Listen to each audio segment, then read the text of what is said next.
Gundam Info.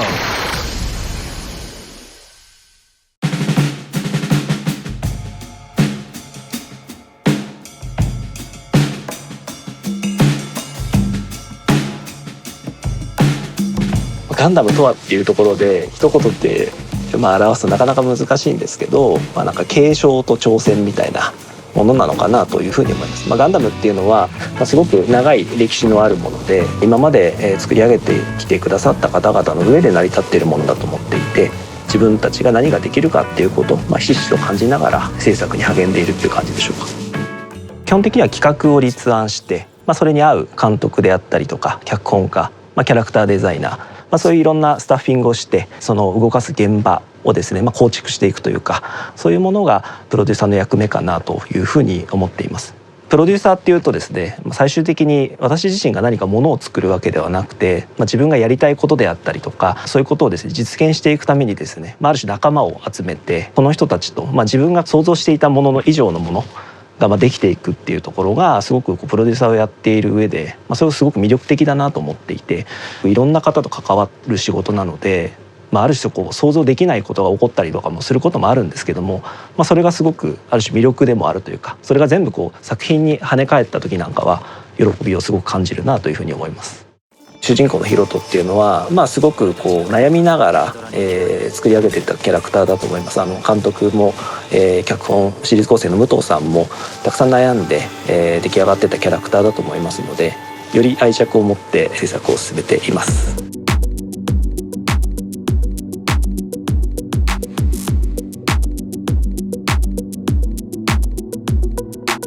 アニメの作中で使われる機械でできているものの全般をデザインするのがメカデザイナーなんですけど、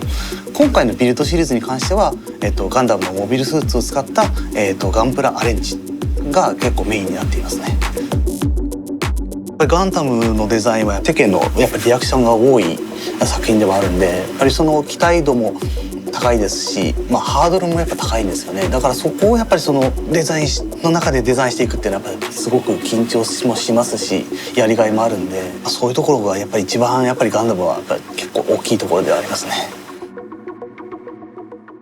他のガンダムシリーズとちょっと違うところが、出てくる機体が個人が作ったカスタマイズしたもう個人用の専用機っていうところが結構特徴的なところでありまして、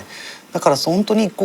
そのキャラクターの個性なり考えとか、そのデザインギミックとかがより色濃く機体に結構出てるのが、今回のビルドシリーズの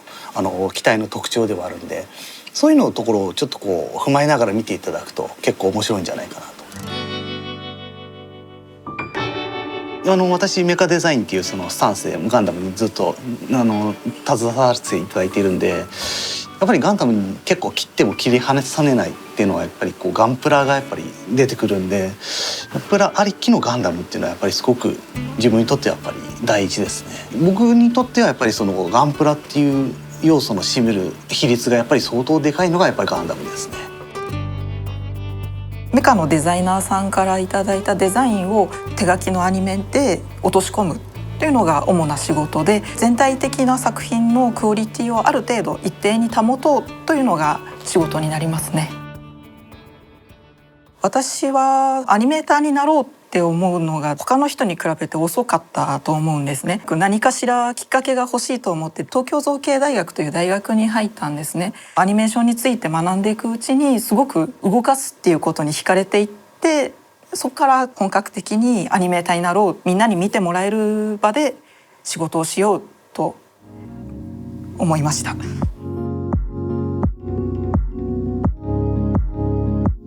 私は若木塾という教育機関で学びまして、そこで先生に言われたのは、アニメーターっていうのは役者なんだっていう話をされて、それにすごく影響を受けたというか、そこが多分アニメーターとしての自分の根底にあるところで、やっぱり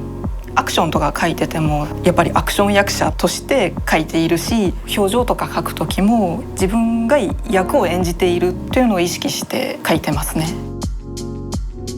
カットによってかかる時間っていうのは相当違っていまして、1枚につき15分から30分でさささっと上げていくっていうスピード勝負で書いていくものカットもありますし、例えば、自分が書いた、今回のダイバーズリライズの2期目の、キービジュアルなんかですとおそらく24時間以上はかけてると思います。なのでやっぱりそのカットがどれだけ重要かとか、どれくらい長い時間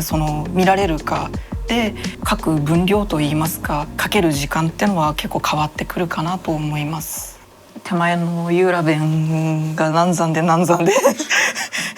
そうですね、聖書で24時間、下書きで24時間って感じで本当に相当時間がかかっちゃって、周りもかなりヒヤヒヤしてたんじゃないかなって思います。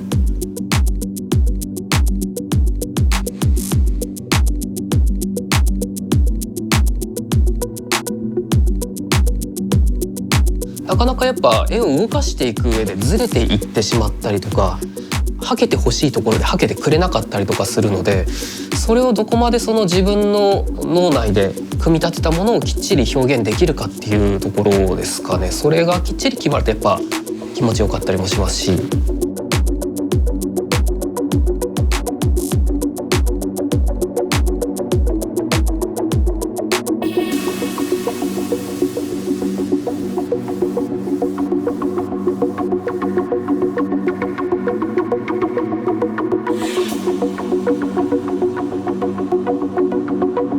リライズの1話はですね、アースリーのアーマーを着るっていうシーンがあるんですけど、そこでその1枚あたりにどれくらいかかるんだろうっていうのを実際測ったんですよ。本当に書き方を変えたりとかしたこともちょっと試験的にやったんですけど、いきなり一発で書いてみるとか、それこそ普段書かないような線もガシガシ書いて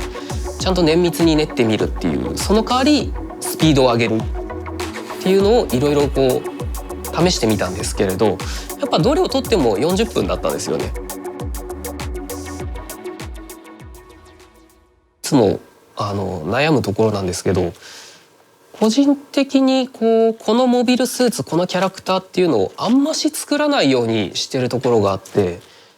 やっぱ愛着が1個だけに湧いてしまうと、やっぱそこだけにこだわって描いてしまいがちで、同じ熱量で描けなかったりするので、なのであえて言うならばコアガンダムやアースリーですけれど、それはあくまで作業時間が長かったっていうだけですかね。なので基本的には均一にどれも好きっていう形ですね。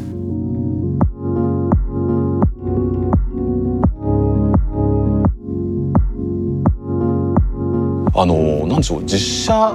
のアクション監督とはやっぱ違ってて、なんでしょうね、ゼロからムーブを作り出すっていうか、やっぱ全てはコントロールできるじゃないですか。アニメーションっていうのはできるんで、画面の角度とかそういうタイミングとかフレームを計算しつつ、よりいい感じでと言いますか、アピール度高くというか、そういう形に例えば修正する感じですね。本当アクション監督は、監督業の一部っていう感じですかね。あと僕はアニメーターでもあるので、そういうスキルも活かしつつやってます。ビルドシリーズって手書きアニメーションにこだわってるわけですよ。 3DCG は使わずに実際手で描いてるんですよね。2D である以上、作家というかアニメーターの個性が出るわけです。どうしてもそういうクリエイターの違いというか個性の部分を注目してほしいなってありますね。完全に統一するんではなくって、各作家の個性を生かしつつ修正してるんで、ちょっと見てほしいかなとか、そう思ったりはしますね。はい。やっぱりガンプラとしての商品の肝って主人公メカだと思うので、アースリーガンダムのドッキングシーン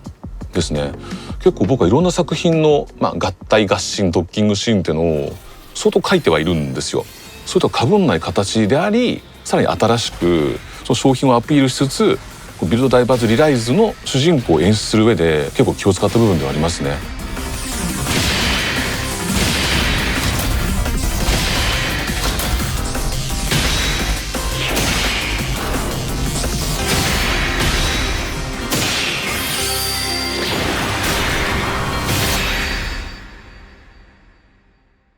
ガンダムとはやっぱり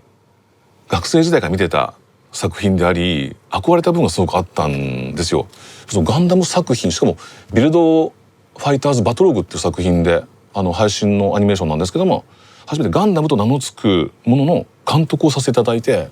とても光栄だったっていう部分がありまして、なんでしょうね、やっぱりビッグタイトルすぎてすごい責任も伴う部分もあり、あとやっぱり僕はその立体物がすごい好きなんで、その立体物が出るってところで頑張れる部分がすごくありますね。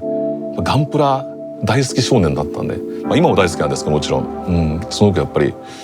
やりがいがあると言いますか、頑張りがいがあるなっていう部分はありますね。各スタッフへの指示出しを、統括的に行っているのが自分の監督という立ち位置になっております。こういう立場になってみて、実際自分が子どもの頃好きだった、アニメーションとかそういったものを作っていたスタッフとかと実際にお会いすることができて、で今回のでいうと大張さんなんか、自分が子どもの頃に憧れていたロボットアニメを作っていた方と今は一緒に、同じ作品を作って新しい子どもたちに届けられる、なんかそういった立ち位置にいられるっていうことがすごくそれがやりがいがあるし、とても幸せなことだなと思っています。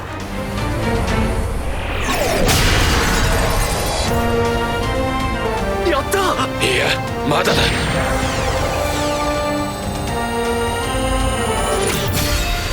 新しくロボットアニメを見て興味を持ってくれるようなそういった人たちをちょっと意識して想定して作品作りを行っています。今はそこをちょっと大事にしたいなと思っています。初めて触れるロボットアニメの中の一つであってほしい。またこれからも何十年間もロボットアニメというのがジャンルがね愛されて続いていくようなそういった作品になればいいなと思って作業をしていますね。はい。音楽は結構自分のテンションを切り替える時にすごくよく使っています。ガンダムシリーズとかやっていると、ビルドに限らずわりかしヘビーな話であるとかシリアスな話みたいなのに作業当たることもあって、そういう時はもう強制的にそういう音楽を聴いてテンションを上げて作品に自分の気持ちをぶつけられるように寄り添えるようにそういう風にしていますね。リアルタイムでそうですね反応が見れるっていうのはやっぱりインターネット情報化社会になってからならではのところでもあるので、今はそういうふうにメディアを活用して見ていくものなんだなっていうふうに感じていますね。双方向性っていうのが進んでいること自体やっぱり、エンターテインメントの一部として面白いことだなと思っています。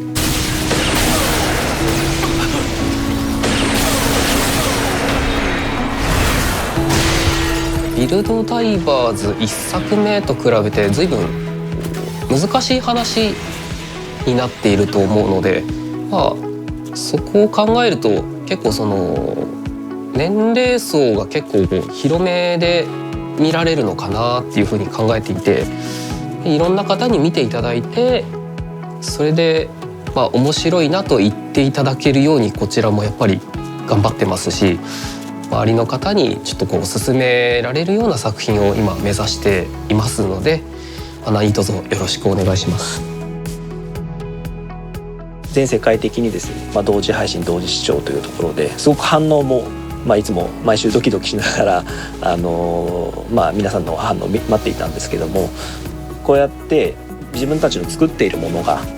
世界の皆様にリアルタイムで届いていくっていうのはなかなか今までなかった経験なので、すごく可能性を感じるところもたくさんありましたし、これはクリエイターも含めてですね、制作しているスタッフにとってはすごくその応援がダイレクトに伝わってくるので、すごく励みになるかなというふうに思います。これがゲームじゃなきゃ。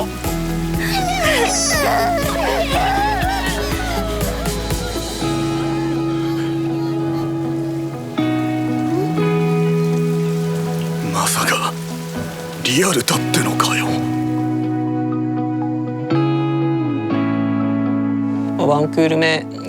ああいった形で終わった、お話がまた2クール目どう展開していくのか、我々も、出てくるメカであったりキャラクターの成長であったり、いろいろな、ギミックを用意しておりますので、本当そこを、楽しみにしていただければと思います。彼らがそうですねリアルだと分かったところで、戦場に赴いていった中で、どういったものを、見て彼らが感じて、進んでいくのか、そういったところを、寄り添って見てもらえるとありがたいかなと思います。